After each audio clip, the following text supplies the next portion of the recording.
Indian companies के लिए ये टैरिफ क्या पॉजिटिव लाइट लेकर के आया है? क्या भारतीय कंपनियों को अमेरिका का ये डिसीजन बेनिफिट करता हुआ दिखाई दे रहा है? इंडियन कंपनीज इसमें ज्यादा बेहतर तरीके से ग्रो करती दिखाई देंगी? तो ये तो एक नो ब्रेनर है कि जो हमारे कंपीटिंग कंट्रीज हैं, मोस्ट मोस्ट एक्सपोर्ट्स पे, मैं सारे एक्सपोर्ट्स नहीं बोलूंगा but most of the exports में जो हमारी कंपीटिंग कंट्रीज हैं, इवन टेक्सटाइल सेक्टर को अगर आप देखें, मैं एग्जांपल दे रहा हूँ आपको, तो जैसे आपका वियतनाम हो गया, बांग्लादेश हो गया, चाइना हो गया, उस पर उन्होंने कहीं ज्यादा टैरिफ लगाया है। तो ऐसी सिचुएशन में कहीं उनकी कीमत मान लीजिए पहले 100 रुपए थी और अब वो 150 रुपये हो गई है, जो वहां से इम्पोर्ट हो रहा है। और हम लोग की पहले कीमत 110 थी और अब 140 हो गई है। तो हम लोग शायद अभी भी, अब उनके तुलना में हमारा जो एक इम्पोर्ट प्राइस है फ्रॉम अमेरिकन परस्पेक्टिव, वो जो है काफी बेटर है। तो naturally they would want to shift towards India. ऐसी सिचुएशन में हम लोग को देखेंगे नेचुरल एडवांटेजेस मिलनी चाहिए।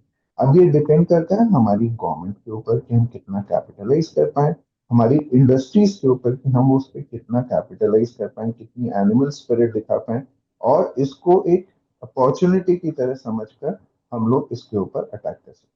तो मेरे को लगता है अगर हम सही तरीके से इस गेम को खेलेंगे तो हम लोग को एक विनिंग एज डेफिनेटली मिलेगी। जी सर, ओवरऑल अब निवेशकों के लिए क्या सलाह होगी? कैसे देखें मार्केट के इस फॉल से? क्योंकि जब भी हमारे बाजार में इतनी तेजी से फॉल आना शुरू होता है, हालांकि अब तो थोड़ी आदत हो गई है, पिछले कुछ समय से करेक्शन जोन में ही है बाजार, लेकिन बड़ा फॉल है। और बड़ा फॉल जब आता है, निवेशक थोड़े हो जाते हैं चिंतित अपने पोर्टफोलियो को लेकर के। कैसे बैलेंस पोर्टफोलियो अभी के समय में मेंटेन करें, ये आपसे जानना चाहिए। तो मैं मार्केट्स को पिछले 25 साल से देख रहा हूँ, और मार्केट्स की ये एक नियति है कि मार्केट ऊपर जाएंगे और नीचे जाएंगे। और ऐसा शायद ही कभी कोई रहा होगा कि मार्केट एक स्ट्रेट लाइन में मूव करे। मार्केट कभी स्ट्रेट लाइन में नहीं मूव करते। अगर वो स्ट्रेट लाइन में मूव करेंगे अप और डाउन, तो वो मार्केट के लिए अनहेल्दी होता है। ऊपर जाना, नीचे आना, फिर ऊपर जाना, फिर नीचे आना, ये एक नेचुरल मूवमेंट है ये, और एक हेल्दी साइन है मार्केट के लिए। At the end of the day आप लॉन्ग टर्म चार्ट उठा के देखेंगे तो अपवर्ड स्लोपिंग कर्व ही होता है। तो आप अगर इन चीजों से आज की डेट में पैनिक होकर मार्केट से निकल जाएं और अचानक मार्केट में अपसाइड मूवमेंट आ जाए, तो आप तो वो डेज में इन्वेस्टेड ही नहीं होंगे जब मेजर मूवमेंट्स अपसाइड पे आ जाते हैं।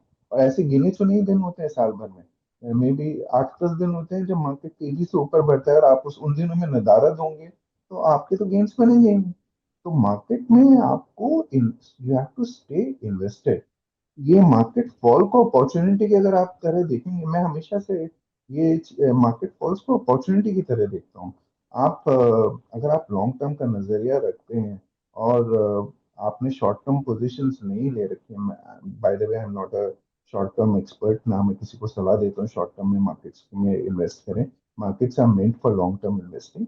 तो ऐसी सिचुएशन में अगर आप लॉन्ग टर्म के लिए इन्वेस्ट कर रहे हैं, तो ये सब ह्यूज अपॉर्चुनिटीज हैं। जैसे मैंने पहले कहा था, आप 5 साल बाद पीछे मुड़ के देखेंगे तो आप, अगर आपने आज पैसा नहीं लगाया या मार्केट के नीचे गिरने पर और पैसा नहीं लगाया, तो आप हमेशा रिग्रेट करेंगे। इसे हम रिग्रेट रैली बोलते हैं कि मार्केट तो ऊपर बढ़ गए पर आप इन्वेस्टेड नहीं है, तो सिर्फ रिग्रेट ही रह जाती है और रैली भी रिग्रेट रैली होगी। तो आपको इन्वेस्ट करना चाहिए मार्केट में, पर एक मेथोडिकल तरीके से करना चाहिए। We call it method to madness, हम इसे बोलते हैं मेथड। मार्केट तो मैड हाउस की तरह होती है, उसमें आपको एक मेथोडिकल इन्वेस्टिंग करनी पड़ेगी। घबराइए नहीं, स्टे इन्वेस्टेड। मार्केट ऐसा ही चलता है और ऐसे ही चलेगा। आप हर बार आप जंप नहीं करेंगे। जैसे बंदर हर समय, उसकी तो वो तो नेचर होती है ऊपर नीचे कूदने की। अगर हम लोग मार्केट्स की तरह हर बार ऊपर नीचे जंप करने लगे तो हम तो बंदर रह जाएंगे, हम मंकी बन जाएंगे। तो ये बात ध्यान रखने वाली। जी सर, आईटी कंपनीज के लिए मौका सुनहरा है इस समय, इंडियन आईटी कंपनीज के लिए। अमेरिका की क्योंकि जब अमेरिका की बात होती है, आईटी की बात जरूर होती है। आईटी कंपनीज, हालांकि आज तो आईटी सेक्टर भी क्रैश कर गया है पूरी तरीके से, पर क्या अपॉर्चुनिटी बेहतर दिख रही है इस टैरिफ के बाद? तो मेरे को लगता है कि हम लोग को अभी थोड़ा सा इस सेक्टर को अवॉइड करना चाहिए। Hmm. IT sector is one sector जो सबसे ज्यादा इम्पैक्टेड रहेगा इस पूरे प्रकरण में, टैरिफ के समय में।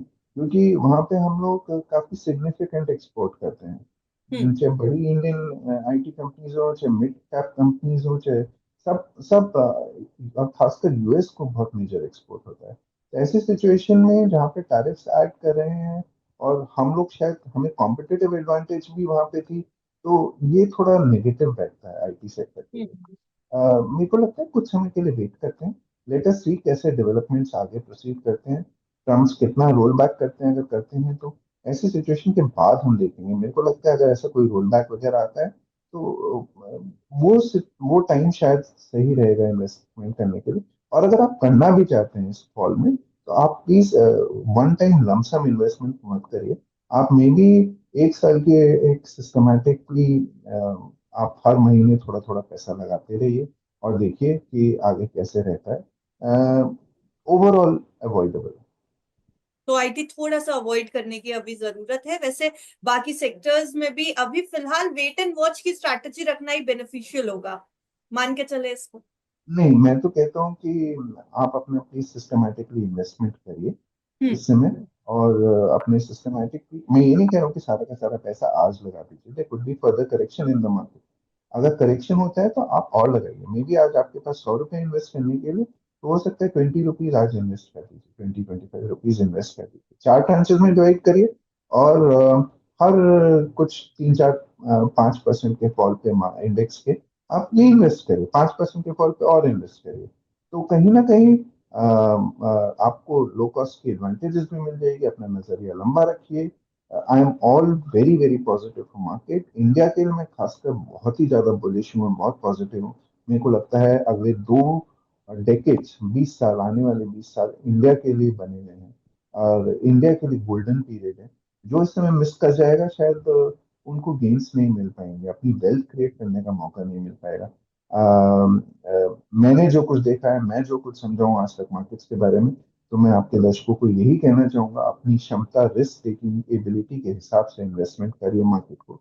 इस चीज को मत भूलिए कि आप ओवर इन्वेस्ट मत करिए इक्विटीज में। Equities can be very dangerous, but जितना आपका रिस्क प्रोफाइल आपको अलाउ करता है, आप उसके हिसाब से इन्वेस्टमेंट करिए। और आप 5 साल का अगर नजरिया रखेंगे तो आप डिसअपॉइंटेड नहीं रहेंगे, बहुत वेल।